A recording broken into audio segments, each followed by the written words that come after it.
10 years ago, I used to teach at a school in Wisconsin, an Islamic school, and I had a principal at that time, one of the best principals I've ever known, an older gentleman from Thailand. His son, he was I think about 21. He was delivering pizzas, and while he was delivering pizzas, a man slaughtered him, just cut his neck.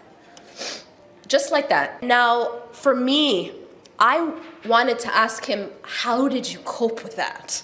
He told me that shortly after that, he asked the lawyers to meet with the killer. So I was like, okay, why? They said, you can't. They told him you can't meet with the killer because he's in maximum security. And he spent 2 years just trying to meet with him. And I asked him, why? Why are you trying to meet with him? And he said, I want to meet with him because I want to forgive him. And I want him to be in the same place with my son.